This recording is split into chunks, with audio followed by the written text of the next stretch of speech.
Hello বন্ধুরা, good morning. আজকে যেন ভালোই লাগছে না দিনটা। বেশ কয়েকদিন ধরে শরীরটাও খুব খারাপ, তাই জন্য ভিডিওও করতে পারছি না। আজ শরীরটা ভালো লাগছে, তাই জন্য আজকে আবার ভিডিও করলাম। আজকে সকালটাও কিন্তু বেশ সুন্দর ছিল। তারপরে আর কি আমি মুখ ধুয়ে বসতে না বসতে আমার প্রচন্ড খিদে পেয়ে গেছিলো। তারপরে কলে গিয়ে জলগুলো ভরে এসে দুটো বিস্কুট আর জল নিয়ে চলে গেলাম খাটের উপরে। তারপরে আর কি বিস্কুট দুটো খাচ্ছিলাম আর জলটা খেয়েই মনে পড়লো যে একটু গিটার নিয়ে বসি। বাজাতে হয়তো পারি না, তবে শিখে যাবো। আর এই গিটারটা আমার মামা দিয়েছিল আমাকে, কিন্তু আমি ওই ভিডিওটা দেখাতে পারিনি কারণ আমি এডিটই করতে পারিনি, আমার এত শরীর খারাপ ছিল। দেখো, তোমাদের সাথে কিন্তু কথা বলতে বলতে আমি অনেকটা ল্যাদ খেয়ে নিলাম। তারপরে রেডি হয়ে গেলাম, কাজে যেতে হবে আজকে, একটু তাড়াতাড়ি যেতে হবে। আর রোদের যা তাপ এখন কি বলবো, আর আমার তো হেঁটেই যেতে হবে কারণ সাইকেলটা তো আমি এখনো সারাইনি, এতটাই ল্যাদ করে। দেখো আমি কিন্তু হেঁটে হেঁটে চলে এসেছি দিদি বাড়িতে। তারপর দিদি বললো আয় আমার সোনাটারও একটা ভিডিও করা। আমি বললাম সোনা? তোমার আবার সোনা কি? তারপরে দিদি বললো এই দেখ আমার সোনাটা কে, দেখবি আয়। আমি বললাম ও এই টিয়া পাখিটা? দিদি বললো কে বলেছে তোকে এটা টিয়া পাখি? এটা তো আমার সোনা। হ্যালো বলছে।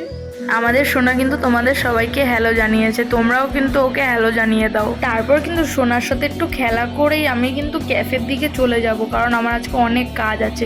প্রথমেই কিন্তু ঝাড় দেওয়া আছে, তারপরে দেখলাম এই যে বাহুবলীটা আসছে জল নিয়ে, তারপরে ঝাড়টা দিয়ে দেখলাম আমার প্রচণ্ড খিদে লেগে যায়। তাই জন্য অলোকদা বললো যা আমি কামরাঙ্গা নিয়ে এসেছি একটু মাখা করা। আমি বললাম ঠিক আছে। চারটে আমরা একদম তাড়াতাড়ি করে ধুয়ে কেটে কুটে একদম রেডি করে দিয়েছি, পুরো স্টারের মতন লাগছিল। আমি কিন্তু কাটার পরে আরেকবার ধুয়ে নিয়েছিলাম কারণ কসকস লাগে তাই। তারপরে দেখো উপর দিয়ে চাট মশলা, এমনি লবণ, তারপরে একটু লঙ্কার গুঁড়ো আর কাসুন্দি দিয়ে পুরো মেখে কি বলবো, আর একটা মুখে পুরতেই বুঝলাম বিরাট টক। তারপরে আর কি একটা ছোট খেলাম। এভাবেই কিন্তু আমি বেশ কয়েকটা খেয়ে নিয়েছিলাম। তারপরে অলোকদাকে ডাকলাম যে তুমি এটা খাও, আমি যাই বুড়োদাকে আনতে।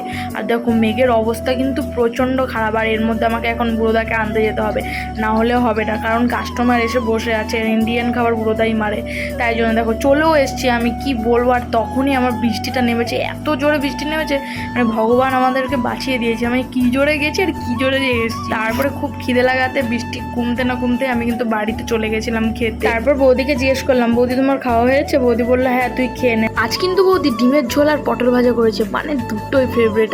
প্রিয় খাবার রান্না হওয়াতে কিন্তু আমার আজকে খাওয়াটা বেশ জমে গিয়েছিল। তারপরে দেখলাম বাইরে বৃষ্টি পড়ছে, কি আর করা যাবে, তাই বৃষ্টির মধ্যেই কিন্তু চলে আসলাম ক্যাফেতে। তারপর দিদি ডাক দিল যে একটা জিনিস বানিয়েছি খেয়ে যা। বললাম কি জিনিস? বললো এসে দেখে যা। তারপরে দেখলাম না আলু ভাজা। অলোকদাও দেখে ডাকা শুরু করে দিল, বললো এনে একটা জিনিস এনেছি খা। বললাম কি জিনিস এনেছো?